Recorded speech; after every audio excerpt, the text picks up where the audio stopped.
இன்னும் ஒரு சில வாரங்களில் டெலகிராம் ஆப் இருக்குமா இருக்காதா, அதை யூஸ் பண்ண முடியுமா முடியாதா அப்படிங்கிற கேள்விகள் உலகம் முழுக்க இப்போ எழுப்பப்பட்டு வருது.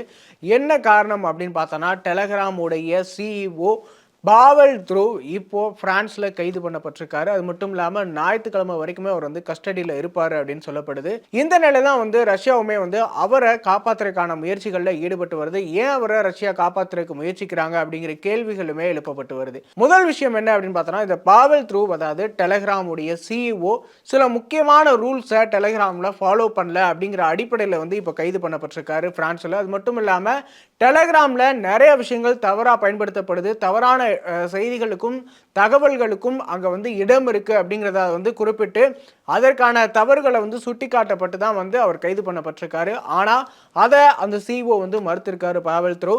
அது மட்டும் இல்லாம இன்னொரு மிக முக்கியமான விஷயம் என்ன அப்படின்னு பார்த்தோன்னா, டெலகிராம் மேல தொடர்ந்து பல குற்றச்சாட்டுகள் வைக்கப்படுது. முதல் விஷயம் ஃபேக் நியூஸ் அங்க வந்து அதிகமா பரப்பப்படுது அப்படிங்கிற ஒரு மிக முக்கியமான விஷயம் இருக்கு.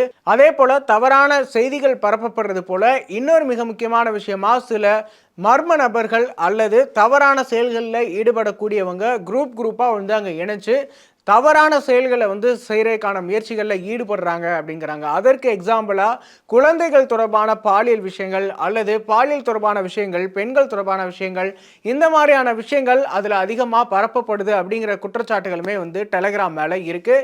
இது மட்டும் இல்லாமல் இந்த விஷயங்கள்லாம் வந்து ஒரு டிஜிட்டலுடைய லாஸை மீறி வந்து செயல்பட்டு இருக்கு அப்படிங்கிற விஷயம்தான் வந்து அவர் மேலே வைக்கப்படுற குற்றச்சாட்டு. ஆனால் அதை வந்து அவர் மறுத்திருக்காரு. இந்த காரணங்கள் அடிப்படையாக வச்சு தான் அவர் கைது பண்ணப்பட்டிருக்காரு. சரி, இதில் ஏன் வந்து ரஷ்யா தலையிடுறாங்க அப்படின்னு பார்த்தோன்னா, அடிப்படையில் பாவல் த்ரூ, அதாவது சிஇஓ அந்த நாட்டை சேர்ந்தவர், ரஷ்யாவை சேர்ந்தவர். அவர் வந்து ரஷ்யாவிலிருந்து பிறந்து இப்போ வந்து எங்கே இருக்காரு அப்படின்னு பார்த்தோன்னா, அவருக்கு வந்து பிரான்ஸ்லையும் துபாயிலையுமே வந்து இப்போ குடியுரிமை இருக்குது. துபாயை அடிப்படையாக வச்சு, துபாயை தலைமையகமாக வச்சு தான் வந்து டெலகிராம் வந்து ஃபங்க்ஷன் ஆகிட்டு இருக்கு. இந்த நிலையில தான் அவர் பிரான்ஸ்ல வச்சு கைது செய்யப்பட்டிருக்காரு. இன்னொரு விஷயம், ஏன் வந்து இதில் ரஷ்யா தலையிடுறாங்க அப்படின்னு பார்த்தோன்னா, ரஷ்யாவுக்கும் பாவல் த்ரூவுக்கும் மிக முக்கியமான ஒரு கனெக்ஷன் இருக்கு. என்ன கனெக்ஷன் அப்படின்னு பார்த்தோன்னா, அவர் அங்கே பிறந்தாரு, அந்த நாட்டினுடைய குடியுரிமை இருக்கவர் அப்படிங்கிறது மட்டும் இல்லை, அதை தாண்டியும் ஒரு மிக முக்கியமான கனெக்ஷன் இருக்கு. 2014 பாவல் த்ரூ ரஷ்யா விட்டு வெளியேறி துபாயில் குடிபெயர்ந்தார். ஏன் ரஷ்யா விட்டு வெளியேறினாரு அப்படின்னு பார்த்தோன்னா, 2013 அவர் டெலகிராம் உருவாக்கியிருந்தாரு. அதற்கு மிக முக்கியமான இன்னொரு விஷயம் வந்து அதற்கு முந்தின வருஷத்தில் நடந்தது. அதற்கு முன்னர் பார்த்தோம் அப்படின்னா, விகோன்டாக்டே அப்படிங்கிற ஒரு சோஷியல் மீடியா பேஜை வந்து அவர் வந்து ரன் பண்ணிருந்தாரு, சோஷியல் மீடியா ஆப்பை.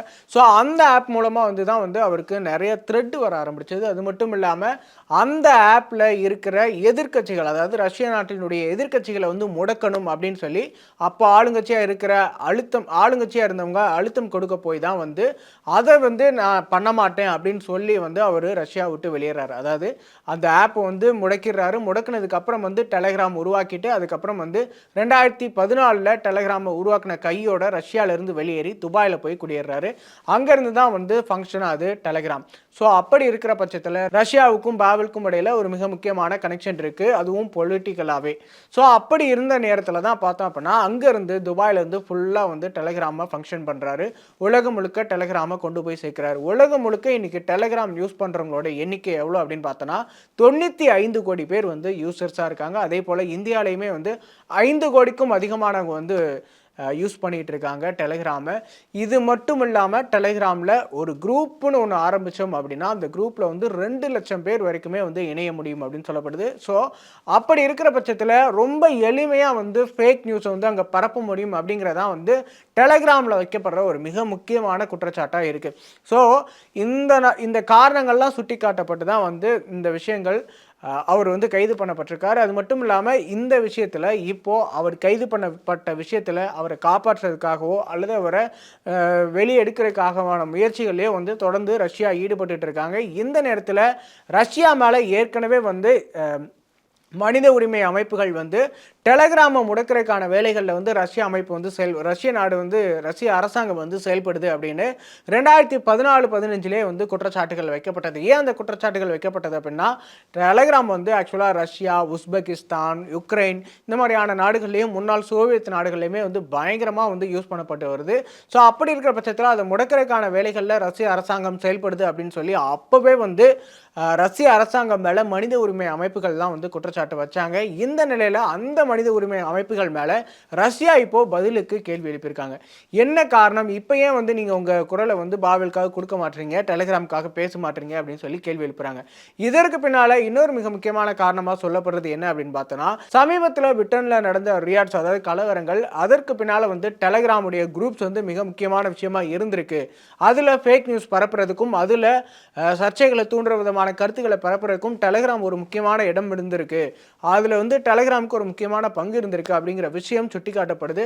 அதன் அடிப்படையில் தான் வந்து அவர் இப்போ கைது பண்ணப்பட்டிருக்காரு. அந்த விஷயமே வந்து ஒரு மிக முக்கியமான விஷயமா இருக்கு அப்படிங்கிற அடிப்படையில் தான் பாவல் கைது பண்ணப்பட்டிருக்காரு அப்படிங்கிற விஷயம் சுட்டிக்காட்டப்படுது. ஸோ அதனால தான் பாவல் கைது பண்ணப்பட்டிருக்காரு அப்படிங்கிற விஷயம் உறுதி செய்யப்படலை. ஆனால் ஃபேக் நியூஸ் உள்ளிட்ட காரணங்களுக்காக வந்து அவர் கைது செய்யப்பட்டிருக்காரு அப்படிங்கிற விஷயம் சுட்டிக்காட்டப்பட்டிருக்கு. ஸோ அதனால வந்து வெஸ்டர்ன் இதில் உள்ள வருது அப்படிங்கிறதால ரஷ்யா இதில் தலையிட்டு பாவலை காப்பாற்றுறதுக்கான முயற்சிகளில் ஈடுபடுறாங்க. அது மட்டும் இல்லாமல் சொல்லப்போனால் அவர் ஒரு ரஷ்யாவை சேர்ந்த நபர் அப்படிங்கிறதால, அவங்களுடைய நாட்டை சேர்ந்தவர் அப்படிங்கிறதால கூட வந்து ரஷ்யா இதில் தலையிடலாம். ஸோ ஆனால் ரஷ்யா இதில் தலையிட்டு இருக்கிறது ஏன் அப்படிங்கிறதுக்கான விடை வந்து இப்போ தெரிய வந்திருக்கு.